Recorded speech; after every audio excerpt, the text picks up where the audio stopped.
આણંદના પૂર્વ અધિક કલેક્ટર કેતકી વ્યાસની કરોડો રૂપિયાની અપ્રમાણસર મિલકત મામલે એસીબી દ્વારા તેની ધરપકડ થઈ ગઈ છે।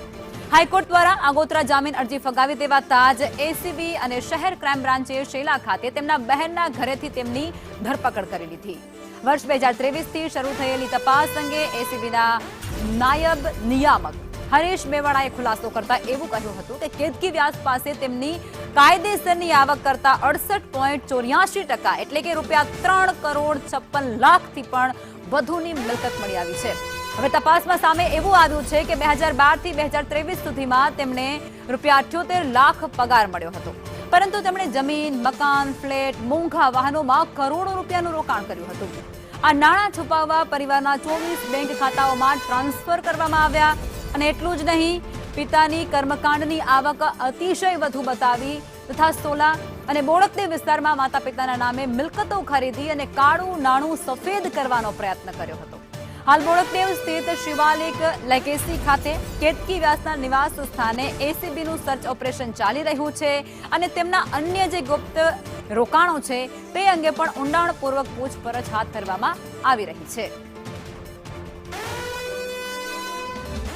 આણંદ ખાતે જે તે વખતે ફરજ બજાવતા નિવાસી અધિક કલેક્ટર કેતકીબેન વ્યાસ એમના વિરુદ્ધ એક અરજી આવેલી અપ્રમાણસર મિલકત તો એમણે ધારણ કરેલી છે અને બનાવેલી છે એ બાબતની, તો એમના સંવર્ગ સંચાલક સામાન્ય વહીવટ વિભાગ પાસેથી મંજૂરી મેળવી અને તપાસ હાથ ધરવામાં આવેલી।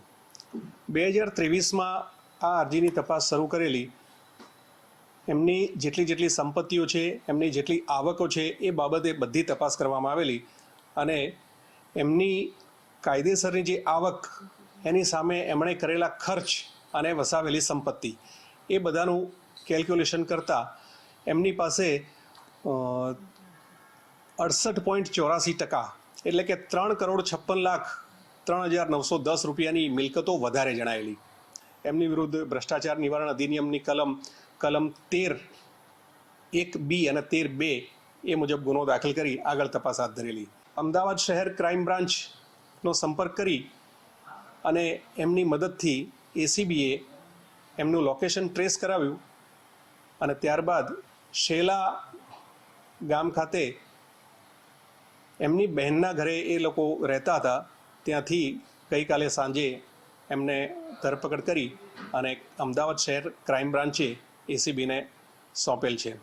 એસીબીએ ગઈકાલે સાંજે એમની ધરપકડ બતાવી છે અને આજે એમનો જે શિવાલિક લેગસી બોડકદેવ ખાતે જે ફ્લેટ છે એ ફ્લેટ જે સીલ કરેલો હતો તપાસ દરમિયાન, એ ફ્લેટ ખોલી અને એમાંથી એમની સંપત્તિનું પંચનામું કરવાનું છે એ માટેની આગળની કાર્યવાહી ચાલી રહી છે।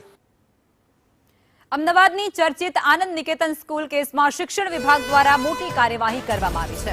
બાળકોના ભોજનમાંથી કાંચ નીકળવાની ગંભીર ઘટનાનો રિપોર્ટ શિક્ષણ વિભાગને સોંપાયા બાદ આ કાર્યવાહી કરાઈ છે। શાળાના 2 સુપરવાઇઝર અને કેન્ટીન ઇન્ચાર્જને તાત્કાલિક અસરથી સસ્પેન્ડ કરી દેવાયા છે। આ ઉપરાંત મુંજાસ્મસને પણ નિલંબિત કરવામાં આવ્યા છે। બીજી તરફ મલાલાના પુસ્તક અંગે ઉપજેલો જે વિવાદ હતો તેના પર શાળાએ સ્પષ્ટતા કરતા કહ્યું છે કે કોઈની ધાર્મિક લાગણી દુભાવવાનો ઈરાદો નહોતો।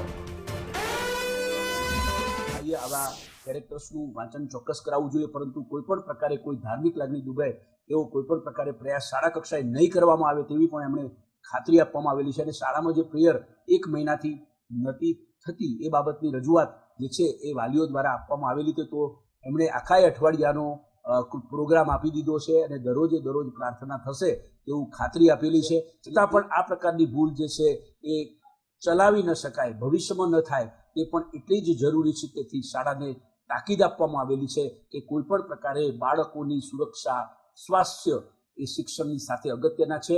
એમાં કોઈ પણ પ્રકારે શિક્ષણ તંત્ર જે છે એ ક્યાંય પણ બેદરકારી ચલાવી લેશે નહીં, એટલે તાકીદ આપવામાં આવેલી છે। અને આરટી રૂલ્સ 2012 પ્રમાણે તેમને પ્રથમ ભૂલ હોય 10,000નો દંડ પણ રૂલ્સ પ્રમાણે કરવામાં આવેલો છે।